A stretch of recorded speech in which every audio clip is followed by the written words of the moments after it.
Ini hanya statement terakhir juga, ini yang pertama dan terakhir. Saya nggak akan komen lagi. Yaitu tentang siapapun yang pernah menjadi aspri saya. Siapapun yang pernah menjadi ajudan saya. Yang menjadi driver saya. Yang pernah bekerja di kantor law firm saya. Sebagai managing partner atau wakil managing partner atau direktur pidana, perdata, bagian umum dan lain-lain, atau mitra saya katakan insya Allah satu pun tidak akan pernah kalian dapat kelemahan saya, karena kelemahan itu tidak ada.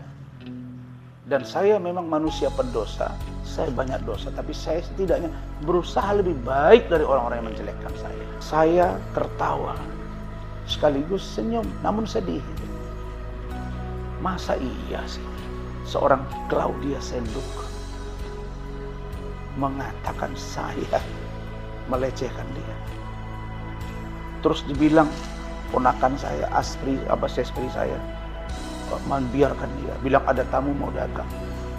Ya Allah, saya ini kalau saya bisa cek, saya, istri saya, tim saya, atau itu biasa kamar suite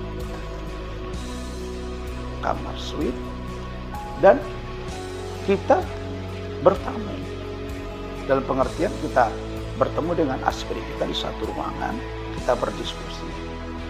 Tapi kalau sampai mengatakan bahwa saya melakukan tindakan pelecehan, enggak, buktinya kamu yang mendalilkan Claudia, maka kamu yang harus membuktikan. Kasihan kamu. Jangan sampai kamu terjebak dengan skenario orang. Implikasi hukumnya kepada kamu. Lihat tuh, Farhad sekarang udah nggak ngomong lagi tuh. Karena mungkin dia pelajari, dia dengar, dia lihat sendiri apa kata-kata dia. Pikirkan itu. Kalau bisa kita ngomong seenak perut kita, menjelekkan orang, kok udah enak kali kita bernegara ini. Jadi, Claudia, tunggu bagian. Diajak Malioboro, di mana itu bang, tempat apa itu? Terus kata Gusti, tenang aja, ini untuk tamu klien dari Surabaya, slow. Ternyata sampai sana Malioboro-nya bukan Malioboro-nya Yogyakarta ya, Malioboro yang di kota yang ada apa yang joget-jogetnya itu, apa tuh namanya, striptease.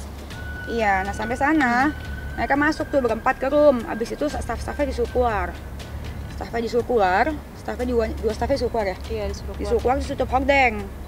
Habis itu dia udah ketakutan, keluar masuk. Nah terus kayak gitu sampai sana di dalam itu si abang itu di Malio suruh dia kasih dia minum, dia sedangkan dia nggak minum, kasih dia minum, terus segitu dia mah udah nggak mau minum, dibuang-buang ke lantai. Terus segitu si Rasman itu minta link video bokep di handphonenya, terus dia nonton video bokep di situ. Modusnya yang menurut gua dugaan gua ya untuk biar dianya ini apa sih namanya? Iya, biar dianya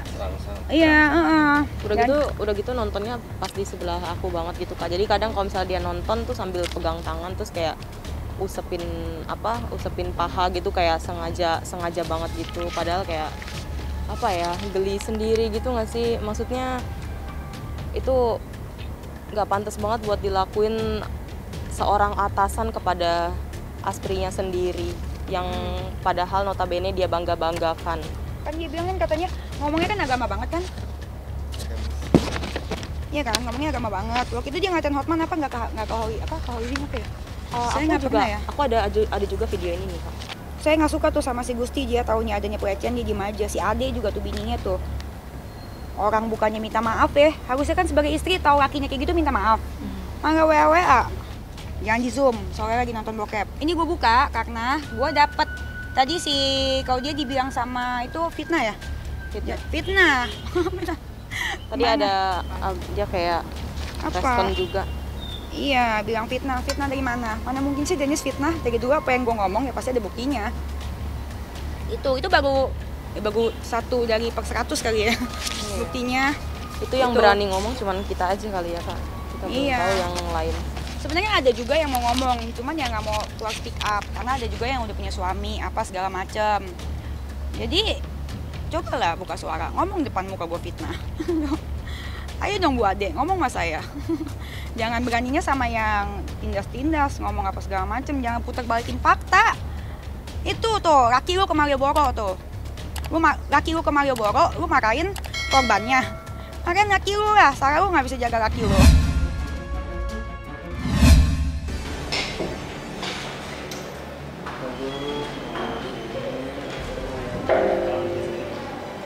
Agak murid 3 tahun berturut-turut sebagai penyelenggaraan.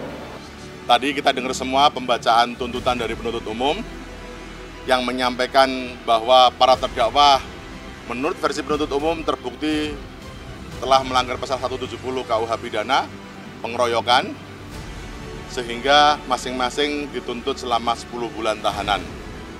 Nah, dalam kesempatan tersebut para terdakwa juga menyampaikan pembelaan diri yang pada prinsipnya menyadari kekeliruannya dan meminta hukuman seringan-ringannya.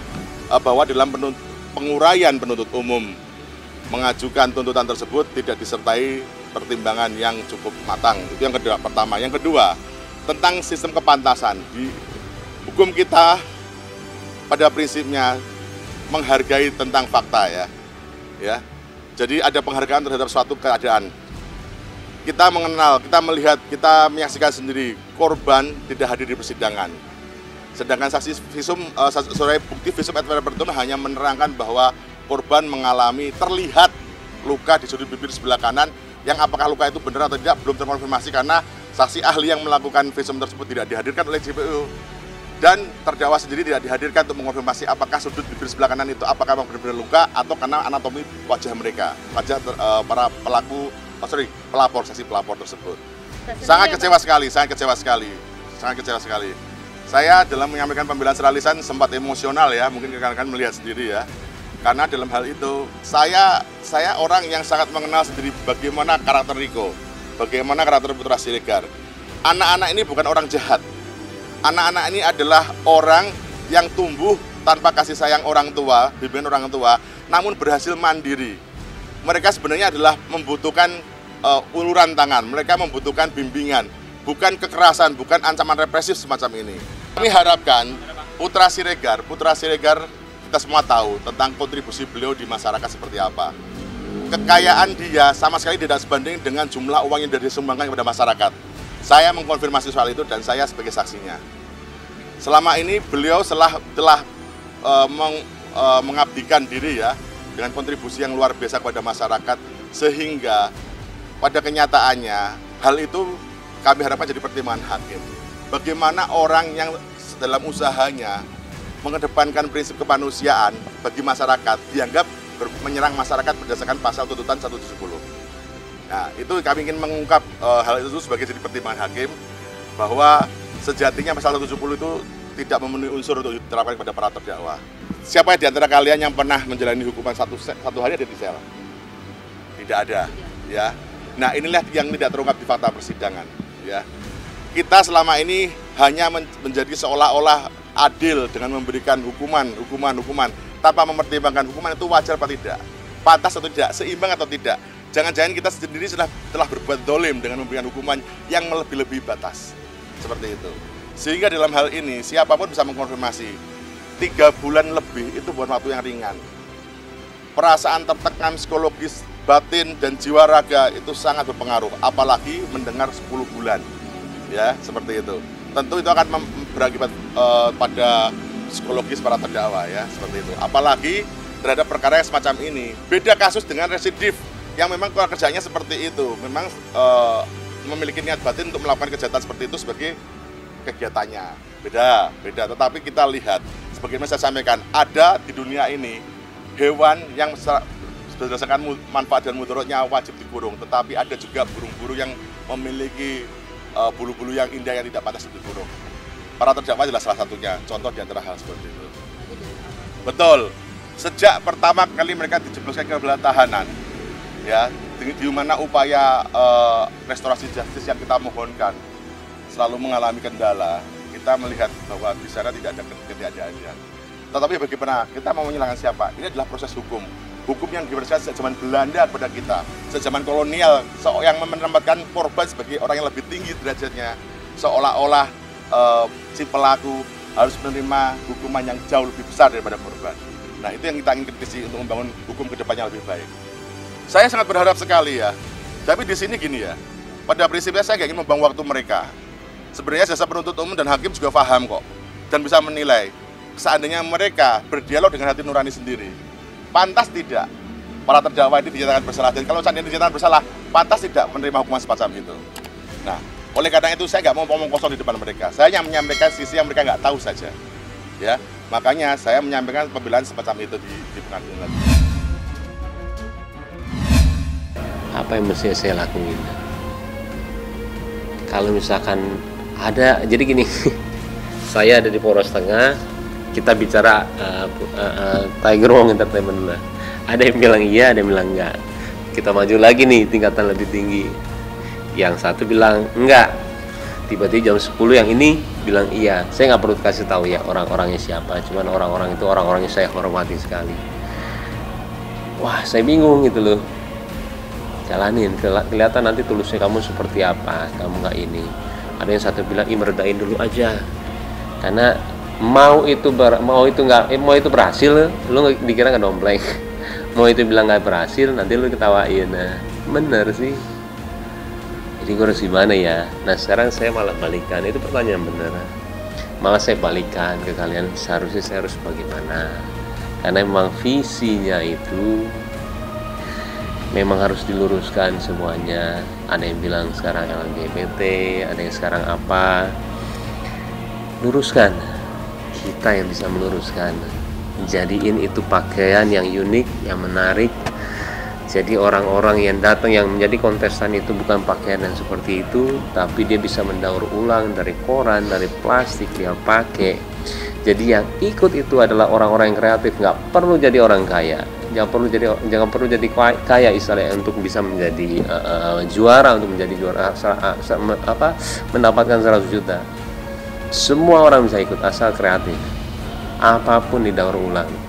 Itu rencana saya sebenarnya. Saya mau menjadikan itu ajang, jangan jadi kayak kok pakaiannya jadi kesini ya, pakaian perempuan dipakai sama pria, ini kita lurusin semuanya. Ini loh konsepnya. Yuk, jadi mereka yang ini, oh di sini lomba-lomba kreatif ya untuk ini, nggak perlu mahal loh, bisa dengan koran, bisa dengan plastik kita ini. Dan saya pun jurinya pun menilainya juga gampang. Kalau misalkan saya dari seperti baju sekarang yang di duku atas, kita melihat bagaimana saya mau menilai yang menang 100 juta yang mana, susah. Karena pakaiannya hampir istilahnya sama dengan ini, apa yang harus mau ditonjolin. Terus saya bilang mengkerucuti lagi, ini meeting udah lama. Mengkerucuti, saya nggak perlu bilang jurinya siapa, saya takut dia terseret-seret ya. Cuma dikerucutin lagi dia, oh iya yang unik, yang aneh, yang daya kreatifnya tinggi. Semua orang bisa menjadi model, semua orang bisa menjadi fashion. Dan yang juara bukannya uang yang kita berikan nama dia, walaupun emang uang, tapi bajunya yang kita beli, ngerti nggak? Bajunya kita hargain 100 juta, bajunya hargain 50, 25, semuanya gitu. Nanti kita ada seasonnya semuanya. Ini season di Jakarta nih bajunya nih. Bisa dilelang akan jadi uang lagi dan buat mereka juga. Semua sudah dipikirin sama saya, nanti ada di Jakarta, ada di Bandung.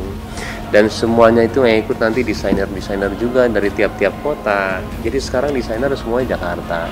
Padahal terlalu banyak desainer luar negeri, luar kota tuh yang benar-benar bagus. Jadi buat saya terlalu banyak. Karena Paula itu dari Semarang.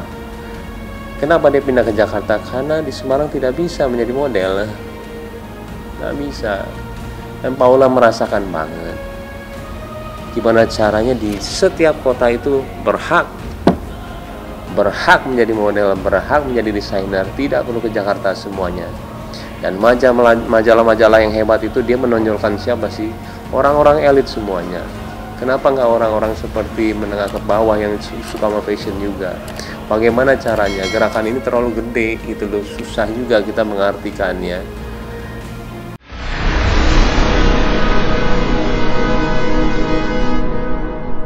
Jadi jangan lupa untuk subscribe Cumi Cumi.